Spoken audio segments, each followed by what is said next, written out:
ለምን መጣ? እንደተፋታሽ አውቃለሁ አይደል? ስለዚህ ምን አስጨነቀሽ? ታዩ በቃ ዝም ብዬ እኮ ነው የምደነቁረው። አንቺ እንደሆንሽ እኔን አትሰሚ። ምን አልሽ? እኔ ቤት እንዳለሽ እንዳትረሺ። ምንም ያስጠላኝ ነገር የለም። ውይ እንደው ነገር ማስረዘም በቃ ስራሽ ነው አይደል?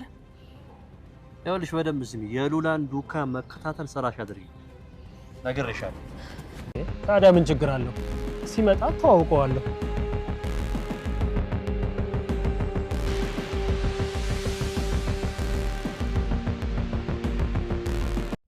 ሰላም ጤና ይስጥልኝ። ውድና የተከበራችሁ የቻናሌ ቤተሰቦች እንደምን አላችሁ? ሁላችሁም በያላችሁበት የዓለም ዳርቻ ሰላማችሁ በዝት ይበልልኝ። ምሳሌ ብሩክ እንግዲህ ከጠፋ ቀናቶች ተቆጥረውታል። ቤተሰቡም ተቸግሯል። ብሩክ ወዴት ሄዶ ነው? ምንድነው እየገጠመው? ለምን ወደ ፖሊስ ጣቢያ አንሄድም? ለምን ማመልከቻ አናመለክትም? እያሉ ነበረ በዚህ ዙሪያ ላይ የተነጋገሩ። ቅድስትን ደግሞ ልጁ አባዬ የት ሄዶ ነው? አባዬ ዛሬ ማይመጣም ወይ እያለች በጥያቄ ስታስቸግራት ቅድስቴ ደግሞ እንደ አማራጭ የያዘችው ከጥያቄዋ ትንሽ ቢዚ ለማድረግ እሷን እና ደግሞ እንዳትጨናነቅ እንዳያማት በማለት እሷን ለማንቀሳቀስ ወደ ውጭ ይዛ ወጥታ ነበር። ማህሌትም የቤቱን ጉዳይ የቤቱን ክስ እንደ አዲስ እቀጥላለሁ ብሩክ ችግር ከገጠመውና ቤቱን ካልሸጠው ስለዚህ በዛ ጉዳይ ማጣራት አለብኝ ስላለች አሁን ላይ ውሏና ዳሯ አይኗን ገልጣ በዛው አካባቢ ነው።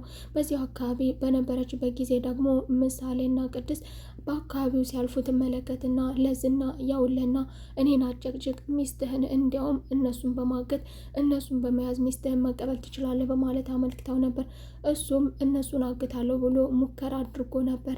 እነሱን ለማገት ሙከራ እያደረጉ እየቀረቧቸው ያለ ቅድስትም ነው ምለው እሪ ነው የምለው አንድ ሰው ጠጋ እንዳይለኝ አንድ ሰው እንዳይቀርበኝ ፖሊስ እጠራለሁ የአካባቢውን ሰው እጠራለሁ እያለች እየተጨነቀች እያለቀሰች እየተረበሸች በዚህ አጋጣሚ አንድ ቤተሰባቸው ከች ብሎላቸዋል።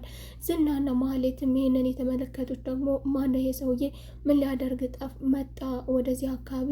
የት ነበር ይሄ ሰውዬ? በማለት እሷም ደግሞ ማህሌትም እንደምታውቀውና ይሄ ሰውዬ ጥጋበኛና ወንጀለኛ እንደሆነና ከዚህ በፊት ሰው በመደብደብ የሚታወቅ እናም ደግሞ እስር ቤት የነበረ ሰውዬ ነው።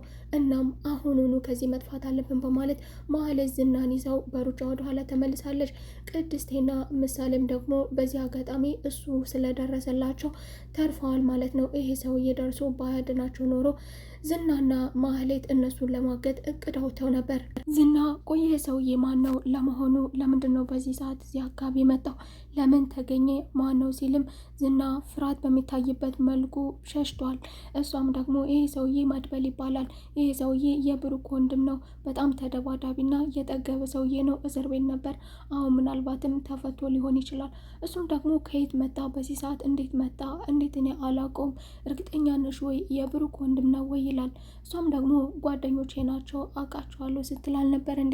እንዴት አሁን አላውቁም ትላለህ? መድበልን እንዴት አታውቀውም? አንተ ከልጅነት ጀምሮ አብሮ አደግ አይደለም እንዴ? በአንድ አካባቢ የምትታወቁ መስሎኝ ዝና እኔ ስለምትዩ ሰውዬ ስለዚህ ሰውዬ ምንም የማውቀው ነገር የለኝም። ይሄን ሰውዬ አይቼው አላውቅም ከዚህ በፊት።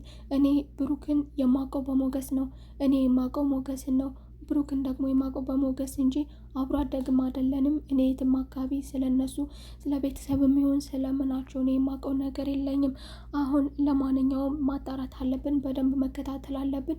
ምን ሊያደርግ እንደመጣና ምን ማድረግ እንዳለብን፣ ሉላን እንዴት መውሰድ እንዳለብን አይናችንን ገልጠን መስራት አለብን በማለት አሁንም ጥብቅ ማሳሰቢያ ነገር ለማህሌት ሰጥቷታል። መድበል ለቅድስቴ እስኪ ተረጋጊና እሱ ከመጥፋቱና ከመሰወሩ በፊት ያለሽ ነገር ካለ እየተጣላው ሰው ካለ ማወቅ እፈልጋለሁ። የነገረች ነገር ካለ ፍንጭ ካለ እንድትነግርኝ እፈልጋለሁ። አሁን የመጣሁት እኔ ይህንን ነገር ለማጣራት ነው ሲልም ቅድስትም ኧረ በጭራሽ እንደዚህ አይነት ነገር የለም። ብሩክ ከማንም ጋር ተጣልቶ አያውቅም። ምንም አይነት የነገረኝም መጥፎም ነገር ምንም የገጠመውም ነገርም የለም። በጧት ስነሳ ብቻ በሩ ጋር በብሎ ነው ያገኘሁት። እስካሁን ድረስ ስልኩ እንደጠፋ ነው። ጋሼ ወዴት እንደሄደ ከዚህ በፊትም ደግሞ ማንም ጋር ምንም አይነት ንክኪም ሆነ ምንም አይነት መጥፎ ነገር የለውም ስትልም እንዲሁም ደግሞ ያለው አንድ ነገር ግንኙነት መጥፎ ግንኙነት የሚባል ነገር ያለው ከዝናና ከማህሌት ጋር ብቻ ነው። ማህሌትን ደግሞ እናንተም ታውቋታላችሁ እና ደግሞ የእሷ ግብረ አበር ደግሞ ዝና ነው ትለዋለች። አላውቀውም። ማነው ዝና? ስለ ዝና ስለሚባለው ሰውዬ ማወቅ እፈልጋለሁ ንገሪኝ ይላታል። እሷም ደግሞ ዝና ማለት የሉላ ባል ነው በማለት ስለ እሱ ትነግረዋለች። እሱ ማለት እንደዚህ የረበሻቸው ሰውና ከማህሌት ጋር አብሮ የሚሰራ ሰው መሆኑን ትነግረዋለች። አስከትሎም ደግሞ እሺ ስለ ጓደኛው ስለ ሞገስ ንገሪኝ ይላታል። እሷም ስለ ሞገስም ትነግረዋለች። አስከትሎም የሞገስን አድራሻ ማወቅ እፈልጋለሁ ላገኘው እፈልጋለሁና የሞገስን ቁጥር ስጪኝ ብሏት የሞገስን ቁጥር ሰጥታው ደውሎለትም ሞገስም ደግሞ ዝና ስለመሰለው ጭራሽ ደግሞ ራስህን ሌላ ሰው አስመስለህ ራስህን ቀይረ መጣ አይደለ? ምንድነው የምፈልገው አንተ ሰውዬ? ለምንድነው የምትከተለኝ? በማለት ምንም ሳያናግረው ጆሮ ላይ ስልክ ዘግቶበታል። መድበልም ቅድስቴ ሞገስ እኮ ምንም ሳያናግረኝ ጆሮ ላይ ዘጋብኝ። እሱ እያናገረ ያለው ሌላ ሰው ነው፣ እኔ እያናገርኩት እሱ ደግሞ የሚያወራው ስለ ዝና ነው። ለመሆኑ ይሄ ዝና የሚባል ሰውዬ ማን ነው ብሎ ይጠይቃታል። እሷም ብዙ የማታውቀው ነገር አለ። ዝና ማለት ረጅም ነው ታሪኩ፣ አሁን ልነግር አልችልም ስትለውም እንግዲያውስ በቃ አሁን ሞገስ ማግኘት ፈልጋለሁ። እሷም የተሻለውን አማራጭ በቃ አንተ እንደዚህ ካላናገረ በዚህ መልኩ አናግሮ ስልኩን ከዘጋ ፍርዱን ነው እንደዚህ ስለሚያደርግ የተለያዩ ነገሮችን ስለሚጠየቅ ስለሚጠቀም ሞገስን ለማጥፋት ስለዚህ አሁን እኔ ልደውልለትና በእኔ ታናግረዋለህ በማለት ቅድስቴ ለመድበል ስልክ ደውላ ለሞገስ አገናኝታችኋለች።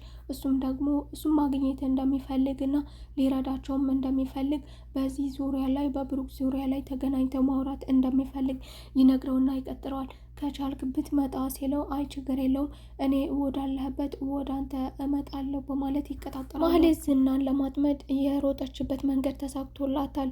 አሁን ላይ እሱ በሉላ መጠላቱን አምኗል። እሷ ለእኔ ጨለማ ሆና ለሞገስ ብርሃን ሆናለች። ሉላ ከድታኛለች። አሁን እኔ ሉላን ማጥፋት ነው የምፈልገው ሲልም እሷም ደግሞ አዎ አይንህን ገልጠሃል፣ እነሱን ማጥፋት ነው ያለብን በማለት የግድያ ወንጀል ላይ እንዲነሳሳ ማድረግም ነገር ግን ደግሞ አስበው እስኪ ምን እንዳደረገች። ሉላ እኮ ቀላል ነገር አላደረገችም። ላንተ ውዱን ገላ ላንተ የሚገባውን ገላ ለሱ ሰጥተዋለች፣ ለሱ በመስጠት አርክሰዋለች እያለች መጥፎ ነገር እየተናገረች እሱም ደግሞ አዎ እኔ ለእሷ ታማኝና በጣም የምወዳለች ነበረች። እሷ ግን እኔን እንደዚህ አድርጋ እኔን ህይወቴን በሙሉ ጨለማ አድርጋ እኔን ከድታ ከሱ ጋር ሄዳለች።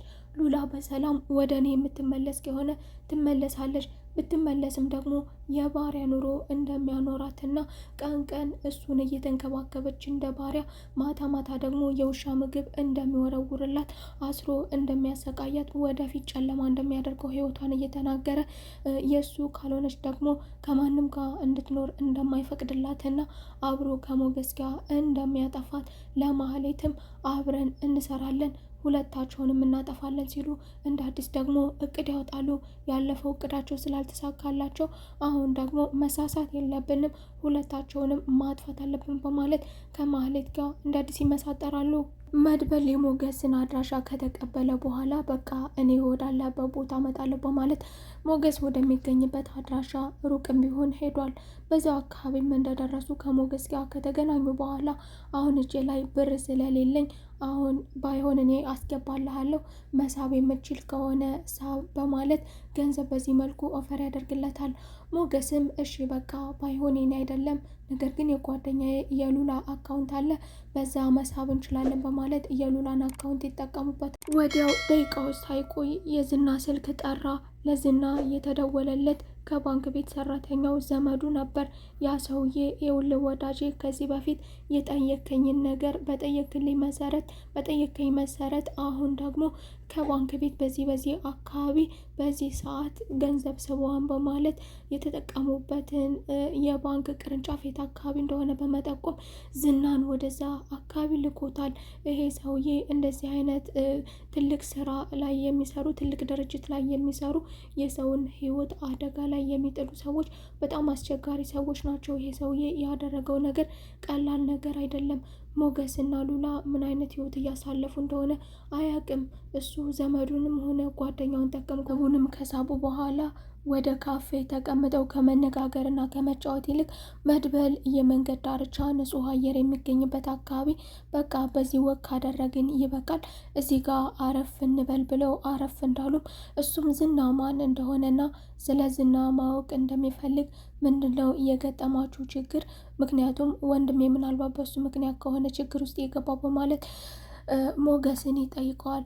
ሞገስም ስለሱ አጠይቀኝ በማለት ገና ተናግሮ ሳይጨርስ ገና ስሙን አንስቶ ሳይጨርስ እሱም ገና ሳይነግረው ዝና ከፊት ለፊታቸው ብቅ አለ። ከየት መጣ? እንዴት መጣ? ሞገስ ምንም የሚያውቀው ነገር የለውም። ከዚህ በፊትም እንዴት አካባቢያችንን ሊያውቀው ቻለ? ይሄ ሰውዬ ማንም ሰው ከኛ ውስጥ ማንም የሚያውቀው የለም። ብሩክም አያውቀውም። ማንንም እንዳይሆነችል ሞገስ ለማንም አልተናገረም፣ የት እንደሄዱ የት አካባቢ እንደሚቀመጡ ከዚህ በፊትም ለማንም ሳይናገር እንዴት አገኘን? እንዴት መጣ ይሄ ሰውዬ እያለ ትልቅ ጥያቄ ሆኖበት ነበር። አሁንም ደግሞ ከየት መጣ ሳይባል ይህን ሰውዬ ተከትሎ ከፊታቸው ስም እኔ አልገባኝም። ይህ ሰውዬ እንዴት አካባቢያችንን ሊያውቀው ቻለ? እንዴት ብሎ መጣ? እየተከታተለን ነበር እንዴ ብቻ ይላል። ምን እንደምትል እየገባኝ አይደለም ሞገስ፣ ስለምንድን ነው የምታወራው? ይላል መድበልም እሱ ምንም የገባው ነገር የለም ስለ ዝና ብቻ ይጠይቃል። ከዚህ በፊት ሉላ ዝና ማለት የተለየ ፍጥረት ነው። የትም ቦታ ብንሄድ ተከትሎን ይመጣል። ሁሉ ነገር የእሱ ነው። ሕግም አይፈራም። እንዲሁም ደግሞ የትም ሀገር ብንሄድ ከሀገር ካልወጣም በስተቀር እሱ እንደሚመጣ እርግጠኛ ነኝ። ሉላ እጁ ሰፊ ነው ስትል ነበር። እውነትም ይሄ ሰውዬ እጁ ሰፊ ነው። አሁንም በዚህ መልኩ በዘመድ መልኩ የትም ቦታ ቢገቡ ከሀገርም መውጣት ቢፈልጉ ክፍለ ሀገርም ቢሄዱ ዝና ሰፊ እጅ ስላለው በየአካባቢው በየቅርንጫፉ የሚሰሩ ሰዎች ጋር ሰፊ ግንኙነት ስላለው ስለዚህ አንዳች መጥፎ ነገር ማድረግ ከፈለገ እሱ የሰው ልጅ ማጥፋት በጣም ቀላል ነው የሚሆንለት። እንግዲያውስ ያውለና መድበል ስለ ጥያቄ ምላሽ ትፈልጋለህ? በቃ እንዴት መጣ የሰውዬ ሊገለኝ ነው ይላል። ምንድነው የምታወራው ሲለውም ይኸውልህ ለጥያቄ መልስ ዝና ማለት ይሄ ሰውዬ ነው፣ ግን እንዴት እንደመጣ የምናውቀው ነገር የለኝም፣ የማውቀው ነገር የለኝም፣ በቃ ይገለኛል ሲልም እሱም ደግሞ ለመሆኑ እሱ ማነውና አንተን የሚገለ በማለት ደረቱን ሰጥቶለታል። ዝና አሁን ዋጋውን አግኝቷል። የዛሬው ክፍል ይህንን ይመስል ነበር። በቀጣይ ተመልሰን እስከምንገናኝ መልካም ቆይታ